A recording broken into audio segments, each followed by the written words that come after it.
नमस्कार दोस्तों।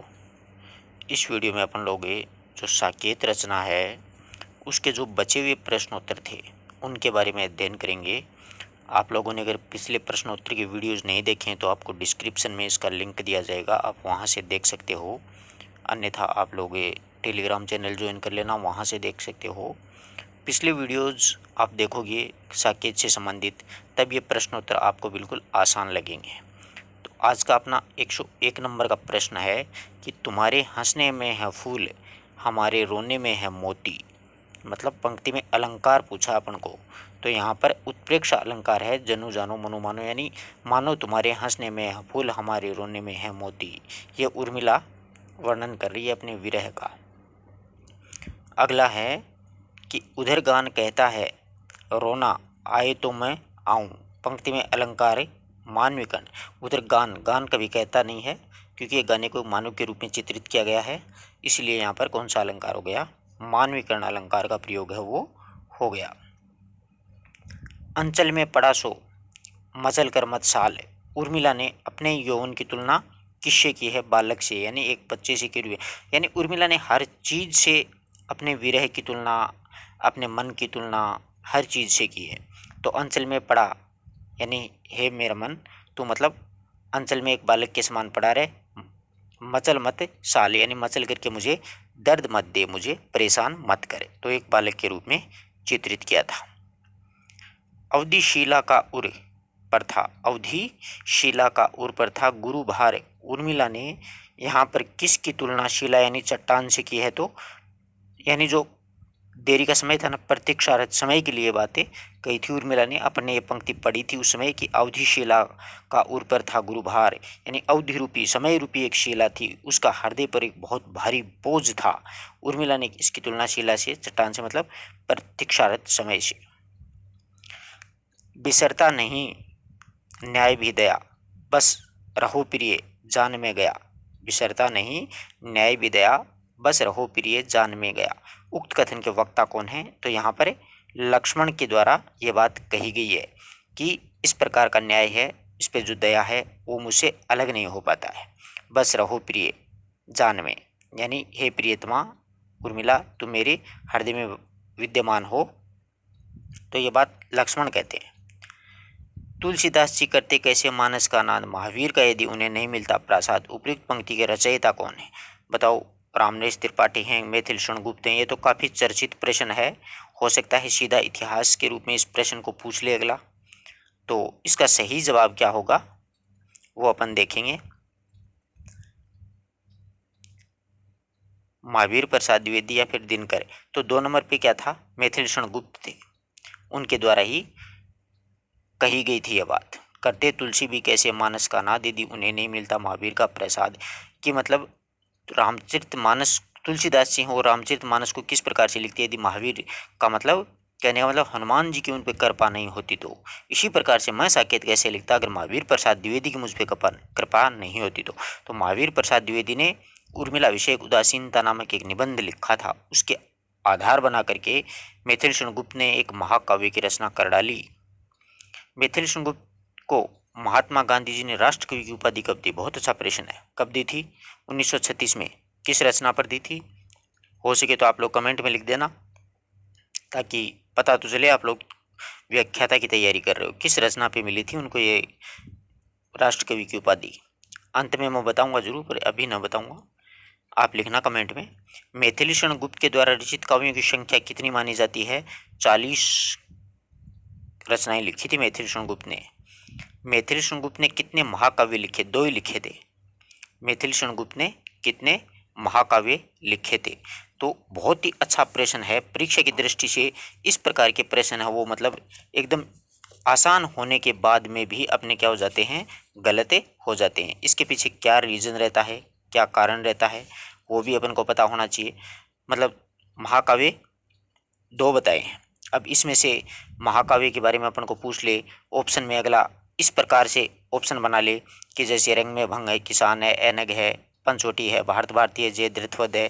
तो इनमें से मतलब 2 महाकाव्य तो उन्होंने लिखे, परंतु 2 कौन कौन से लिखे थे, एक तो ध्यान रखना साकेत लिखा था और एक जय भारत नाम करके रचना है मैथिली शरणगुप्त की, वो थी, दोनों याद रखना। हो सकता है परीक्षा में दोनों के नाम पूछ ले। एक बार क्या पिछली बार संस्कृत विभाग की व्याख्याता की भर्ती में एक प्रश्न पूछा था जो कोई सोच ही नहीं सकता कि भारत भारती जो रचना कितने भागों में है? 3 भागों में है, भूत, वर्तमान और भविष्य। ठीक है ना। और एक बार ये प्रश्न हमने डिस्कस किया था कि ये प्रश्न आ नहीं सकता कि भाई भारत भारती कितने भागों में, ये कोई प्रश्न बनता है क्या? क्योंकि अपन लोग ऐसा ही सोचते हैं, जबकि एग्जामिनर है ना वो कुछ भी सोच के प्रश्न बना सकता है। तो ध्यान रखा करो इन छोटी छोटी चीज़ों का, बहुत काम आती है। कौन सा कवि साहित्यिक जगत में दद्दा के नाम से, अच्छा प्रश्न है वाकई, द्वितीय श्रेणी में हो सकता है, ऐसा पूछा जा सकता है। मिथिलेश गुप्त है ना, वो अपने आप को दद्दा के नाम से लिखा करते। मिथिलेश गुप्त हैं, उनकी भी 3 शादियां हुई थी, यानी निराला की तरह ये भी बड़े परेशान रहे थे, परंतु निराला की तरह ये गिड़गिड़ाए नहीं थे, ये बात सही है। या निराला के तो बहुत ज़्यादा अंदर से तोड़ दिया था दुख ने, परंतु ये टूटे नहीं थे, यानी सॉलिड प्रश्न थे। किस आलोचक ने मिथिलेश गुप्त को आधुनिक का तुलसी कहा? कितना अच्छा प्रश्न है, गणपति चंद्र गुप्त ने कहा। तो अब यहाँ पर एक प्रश्न अपने भी दिमाग में आ गया कि आधुनिक युग का सूरदास कौन है, वो आप कमेंट बॉक्स में लिखोगे तो बहुत अच्छा लगेगा और आपका भी रिवीजन होगा, है ना। इसमें गणपति चंद्र गुप्त हैं, उन्होंने इनको क्या कहा? आधुनिक युग का तुलसीदास। परंतु आधुनिक युग का सूरदास किसको कहा जाता है, ये आपको लिखना है। उनको भी गणपति चंद्र गुप्त के द्वारा ये उपमा दी गई थी। मिथिलेश गुप्त को भारत सरकार के द्वारा कौन सा सम्मान दिया गया था? पद्म भूषण से सम्मानित है वो किया गया था। मिथिलेश गुप्त की प्रारंभिक रचनाएं किस पत्रिका में प्रकाशित होती थी? विश्व उपकारक एक पत्र होता था कोलकाता से, उसमें मिथिलेश गुप्त की प्रारंभिक जो रचनाएं हैं वो इसमें प्रकाशित हुआ करती थी। बहुत ही अच्छा प्रश्न है। इस प्रकार के प्रश्न वो कई बार क्या होता है कि परीक्षा में पूछ लिए जाते हैं, और अपन इनको, बहुत से विद्यार्थी ऐसे होते हैं जो यूं ही सोचते रहते हैं कि इस प्रकार के प्रश्न हो सकता है परीक्षा में ना आए, ये कोई प्रश्न थोड़ी होता है। तो ध्यान रखिएगा, परीक्षा में कुछ भी पूछा जा सकता है, इसलिए ध्यान रखिएगा, हर चीज का अपन को पता होना चाहिए। अब अगला देखिएगा आप लोग कि मिथिलेश गुप्त प्रारंभ में किस उपनाम से काव्य रचनाएं करते थे? किस उपनाम से काव्य रचनाएं करते थे मिथिलेश गुप्त हैं? वो ध्यान रखिएगा, ऋषिकेंद्र के उपनाम से काव्य रचनाएं वो करते थे। अब प्रश्न एक और दिमाग में आ गया, रसा के उपनाम से कौन काव्य रचनाएं करता था? उसका भी आप लोग कमेंट में लिखोगे तो बहुत अच्छा लगेगा, ये भी काफ़ी प्रसिद्ध रहे हैं। और उनका प्रश्न आएगा जो रसा के उपनाम से लिखा करते थे, यहाँ पर तो ऋषिकेंद्र हो गया। एक्चुअल में क्या था कि शुरू में मिथिलेश गुप्त हैं वो ऋषिकेंद्र उपनाम से कविताएं लिखते थे। तो महावीर प्रसाद द्विवेदी जी के पास में एक इन्होंने पहली एक रचना लिख करके भेजी थी कोई, उस रचना को महावीर प्रसाद द्विवेदी ने, मतलब क्या कि व्याकरणिक दृष्टि से काफ़ी अशुद्धियाँ थी, तो महावीर प्रसाद द्विवेदी ने कहा कि अब ब्रज भाषा का ज़माना हो तो देखो बेटा जी गया, ऋषिकेंद्र बनने का जो ज़माना वो लद सा गया है, तो आप ऐसा कीजिए खड़ी बोली में लिखिएगा। और उसके बाद में इन्होंने पहली खड़ी बोली की जो कविता है मिथिलेश गुप्त की, वो हेमंत नाम से प्रकाशित हुई थी। तो ये आपको ध्यान होना चाहिए, ठीक है ना। पहले ऋषिकेंद्र के उपनाम से काव्य रचना है वो मिथिलेश गुप्त वो किया करते थे, परंतु महावीर प्रसाद द्विवेदी जी की कृपा और अनुग्रह के कारण क्या है कि इन्होंने, मतलब ऋषिकेंद्र नाम है उसको सदा सदा के लिए क्या कर दिया, त्याग दिया था, और फिर वो खड़ी बोली में लिखने लगे। पहली कविता हेमंत नाम से लिखी थी, और फिर इनकी सरस्वती पत्रिका में जो रचनाएं हैं वो प्रकाशित होने लग गई थी। आगे देखिएगा, मिथिलेश गुप्त ने ऋषिकेंद्र नाम से किस भाषा में रचनाएं करते थे? अभी अपन ने चर्चा की है ब्रज भाषा के रूप में, और ये ब्रज भाषा में लिख करके महावीर प्रसाद द्विवेदी जी के पास में भेजी थी कि सरस्वती में छाप दो, क्योंकि सरस्वती उस जमाने में अपने आप में एक संस्था थी। और यह मानिएगा कि सरस्वती में पत्रिका में अगर किसी की कविता या रचना प्रकाशित होना एक अपने आप का बहुत बड़ा गौरवान्वित महसूस होने वाला माहौल था, जमाना था वो। तो महावीर प्रसाद द्विवेदी जी ब्रज भाषा के वैसे ही कट्टर थे, तो उन्होंने खड़ी बोली के लिए बोल दिया। मिथिलेश गुप्त ने ऋषिकेंद्र नाम से किस पत्रिका में अपनी रचनाएं भेजी, जिसके संपादक ने यह कह करके, ये बात मैंने आपको बताई थी पहले, ये कह करके वापस लौटा दिया कि ऋषिकेंद्र बनने का जमाना है वो लद सा गया। तो ये सरस्वती पत्रिका है। मिथिलेश गुप्त की खड़ी बोली में रचित प्रथम कविता, ये भी मैंने आपको बता दी है, हेमंत थी। मिथिलेश गुप्त को की राष्ट्रीय भावनाओं से ओतप्रोत कविताएं कौन सी, यानी राष्ट्रीय भावनाओं से ओतप्रोत तो भारत भारती है, और भारत भारती का आप सभी को पता भी हो 1912 में प्रकाशित हुई थी। 3 भाग हैं, यानी देश का अतीत, वर्तमान और भविष्य, ये ध्यान में रखिएगा।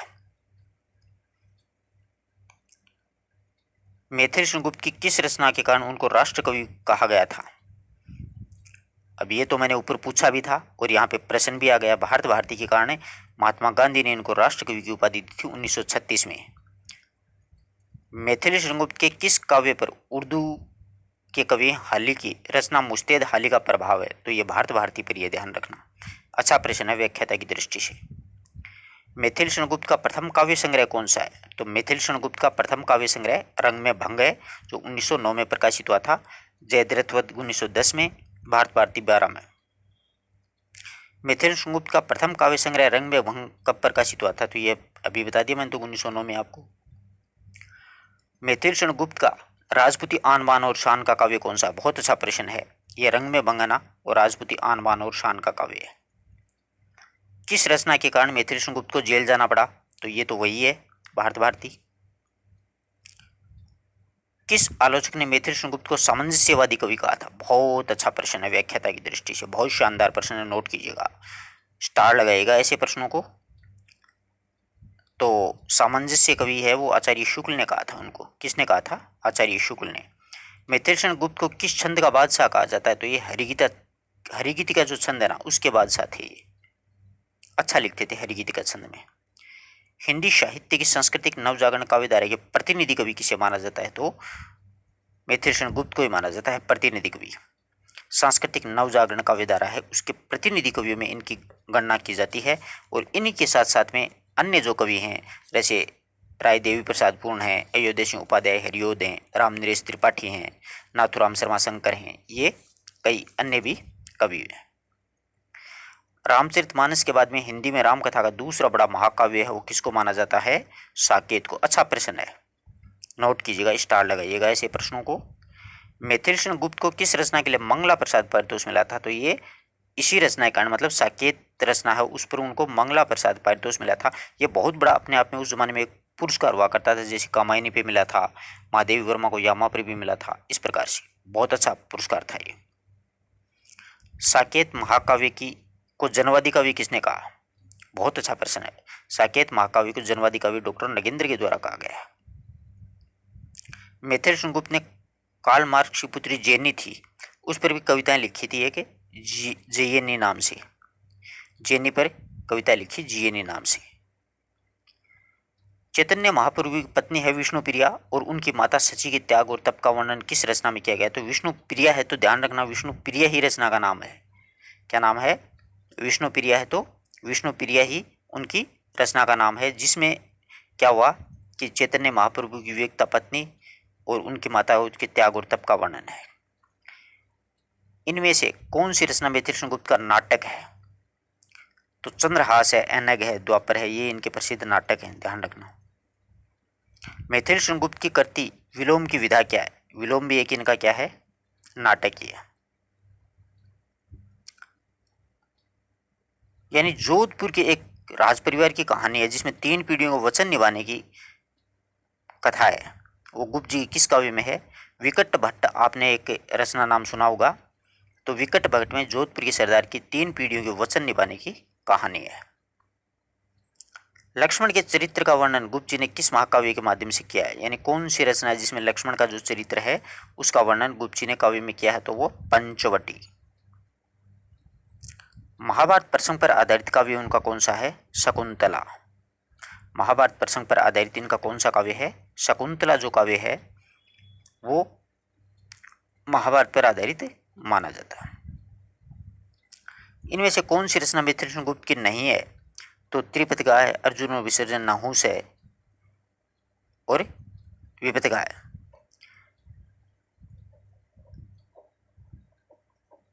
विपतिका तो आगे की है।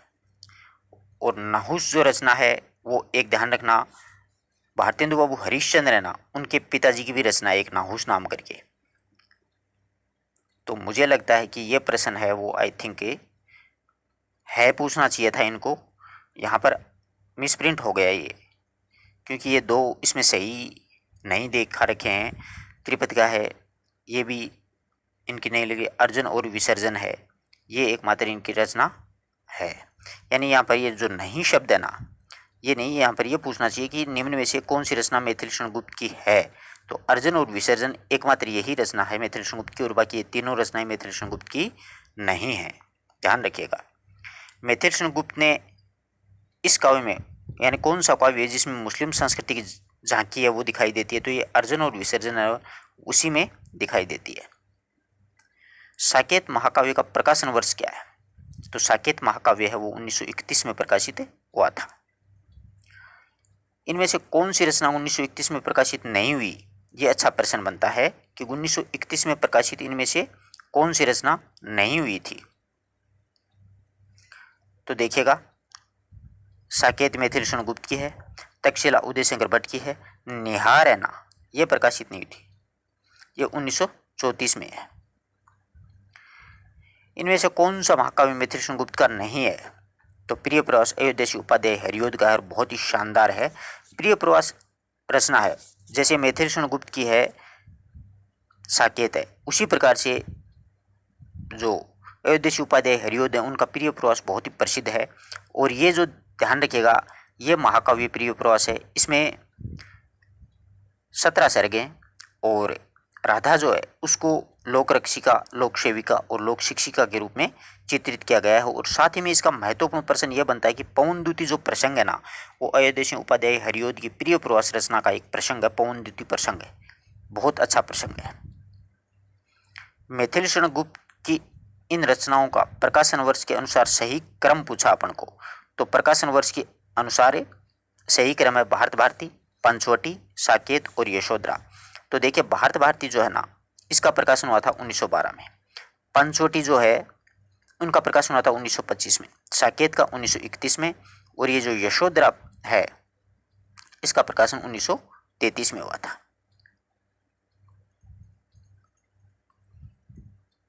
अगला देखिएगा, इनमें से उस काव्य रचना को चुनिए जिनका प्रकाशन शेष 3 रचनाओं से पहले हो चुका था। यानी कुणाल गीत जो रचना है ना इनकी, ये कुणाल गीत रचना है, इसका प्रकाशन वर्ष है वो अन्य जो रचनाएं हैं उनसे पहले हुआ, मतलब 1942 में यह प्रकाशित हुई थी। ठीक है, जबकि जय भारत है वो 1952 में प्रकाशित हुई थी, विष्णुप्रिया 1957 में प्रकाशित हुई थी, पद दक्षिणा 1950 में प्रकाशित हुई थी। साकेत महाकाव्य की नायिका तो आप सभी को पता होगा, उर्मिला है। हो सकता है इस प्रकार का प्रश्न भी पूछ ले। मैथिली गुप्त की नहीं है, यानी पंक्तियां पूछी इसमें, अबला जीवन हाय तुम्हारी यही कहानी, बंधा विथु का इन काली जंजीरों में, मणि वाले फणियों का मुख क्यों भरा है हीरों से। ये जो पंक्तियां हैं वो मैथिली गुप्त की नहीं है, और तो सभी की सभी क्या है, मैथिली गुप्त की पंक्तियां हैं। अबला जीवन हाय तुम्हारी यही कहानी, आंचल में दूध और आंखों में पानी, ये मैथिली गुप्त की मतलब बहुत ही प्रसिद्ध जो पंक्तियां बोली जाती है ना, वो मानी जाती हैं। और ये पंक्तियां अक्सर सीधी सीधी परीक्षा में NDRF में भी पूछ ली जाती हैं। तो ये यशोधरा जो रचना है उससे ली गई हैं ये पंक्तियां कि अबला जीवन हाय तुम्हारी यही कहानी, आंचल में दूध और आंखों में पानी। अधिकार खोकर बैठे रहना यही महादुष्कर्म है, ये पंक्ति मैथिली गुप्त की किस रचना से ली गई है? तो अधिकार खोकर के बैठे रहना यही मनुष्य का मतलब महादुष्कर्म है, तो भारत भारती से ये पंक्तियां वो ली गई हैं। एक भारत भारती की प्रसिद्ध पंक्तियां याद आ गई, जैसे हम कौन थे, क्या हो गए, क्या होंगे अभी, आओ विचारें आज मिलकर ये समस्याएं सभी। साकेत महाकाव्य में कितने सर्ग हैं? तो सभी को पता है आप लोगों को, 12 सर्ग हैं। मैथिली गुप्त का गीति नाट्य कौन सा है? अच्छा प्रश्न है, अनग है ना, वो गीति नाट्य है इनका, अनग। भारत भारती का काव्य रचना काल क्या है? तो 1912 में प्रकाशित हुई थी। झंकार का रचना काल क्या है? तो झंकार जो है वो 1929 में प्रकाशित हुई थी।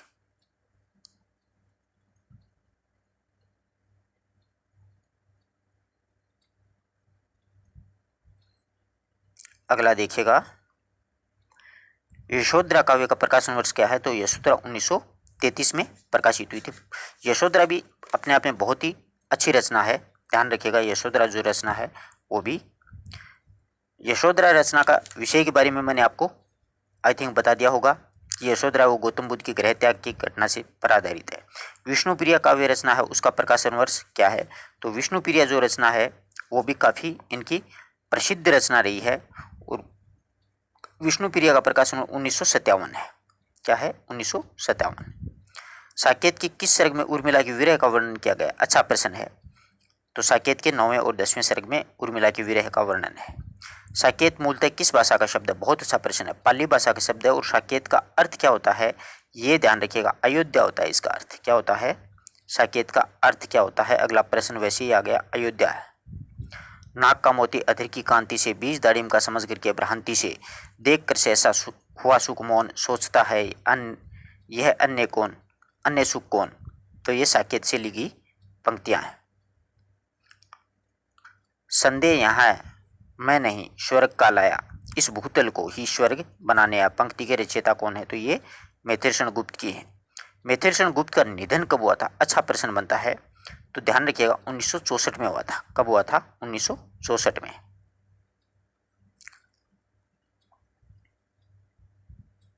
जयद्रथ जो रचना है उसका रचना काल क्या है? 1910 में लिखी गई थी। पंचवटी जो रचना है वो 1925 में लिखी गई थी। पंचवटी रचना का प्रकाशन वर्ष 1925 में है और ये जो लक्ष्मण है उनके चरित्र पर आधारित है। शकुंतला काव्य का रचना काल क्या है? तो शकुंतला 1923 में लिखी गई थी। अनगीति नाट्य लिखा था 1925 में। जयद्रथ वध का प्रकाशन वर्ष क्या है? तो 1952 में। जयद्रथ वध इनकी प्रसिद्ध रचना है, उसका प्रकाशन हुआ था 1952 ईस्वी में। अगला प्रश्न देखिएगा, मैथिलषण गुप्त किस काव्य धारा के कवि थे? तो बहुत अच्छा प्रश्न है। मैथिलषण गुप्त द्विवेदी काव्य धारा के कवि थे। और वैसे ध्यान रखिएगा छायावाद भी आ जाए तो छायावाद में भी इनका नाम आता है। आई थिंक मूल रूप से छायावाद में नहीं आया था, परंतु इनकी एक कविता है इनकी और एक में वो मुकुरधर पांडे हैं, उन दोनों ने साथ साथ में छायावाद में प्रवेश किया था। तो कुछ विद्वान हैं वो तो मैथिलषण गुप्त हैं, उनकी एक कविता है नक्षत्र निपात, उसको छायावाद की प्रथम कविता मानते हैं। और कुछ विद्वान जो हैं वो मुकुरधर पांडे की कुकरी के प्रति जो रचना है उसको छायावाद की प्रथम कविता मानते हैं। और आचार्य शुक्ल ने मुकुरधर पांडे और मैथिलषण गुप्त दोनों को ही क्या है कि छायावाद का प्रवर्तक है वो स्वीकार किया है। तो इनका नाम वैसे छायावाद में बता, मूल रूप से द्विवेदी कवि थे। मैथिलषण गुप्त का जन्म चिरगांव झांसी में हुआ था, ध्यान रखना। मैथिलषण गुप्त हैं, उनका जन्म हो चिरगांव झांसी में 1886 ईस्वी में हुआ था। मैथिलषण गुप्त के काव्य गुरु कौन थे? तो आई थिंक सभी को पता होगा, महावीर प्रसाद द्विवेदी। लेकिन ये प्रश्न हल्के में लेने के कारण गलत हो जाते हैं, अन्यथा गलत नहीं होते। राष्ट्रकवि के रूप में लोकप्रिय कौन हुए थे? तो मैथिलषण गुप्त। और अपने आप को महज डिप्टी राष्ट्रकवि हो वो किसने कहा था? दिनकर जी के द्वारा कहा गया था। इस प्रकार से अपन ने मैथिलषण गुप्त और साकेत जो रचना है उसके बारे में बहुत अच्छी तरीके से पढ़ा है। ये देखिएगा द्वितीय श्रेणी की अपनी पुस्तक है, आप लोग स्वयं देख सकते हैं। मधुरिमा नाम है उसका। स्कूल व्याख्याता फर्स्ट ग्रेड के लिए तैयार की गई है। उसी के ये जो प्रश्न उत्तर हैं वो मैंने आपको करवाए हैं, साकेत से संबंधित 3 वीडियोज़ बनाए हैं। आप लोग पिछले जो वीडियो है उसका लिंक आपको डिस्क्रिप्शन में दिया जाएगा, वहाँ से आप देख सकते हो। डिस्क्रिप्शन ध्यान रखना, बहुत से विद्यार्थियों को पता नहीं होता है। जैसे वीडियो चलता है उसके नीचे जो लाइन चलती है ना, यहाँ पर नीचे वहाँ पर एक यूं निशान होता है, उस पर टिक करोगे तो ये उल्टा हो जाएगा। फिर उसके नीचे कौन कौन से लिंक होते हैं वो यहाँ पर आपको दिखाई दे जाएंगे नीचे। तो यहाँ से आप उस पर क्लिक करोगे तो वो वीडियो चालू हो जाएगा। या फिर डिस्क्रिप्शन में आपको मिलेगा टेलीग्राम का लिंक है, वो उस पर आप टेलीग्राम ज्वाइन करने के बाद में टेलीग्राम से भी वीडियोज़ और PDFs वगैरह प्राप्त कर सकते हैं। तो साकेत के पहले सारी वीडियो देखिएगा और फिर ये प्रश्न उत्तर करिएगा, आपको पूरा कॉन्सेप्ट क्लियर है वो हो जाएगा। धन्यवाद दोस्तों।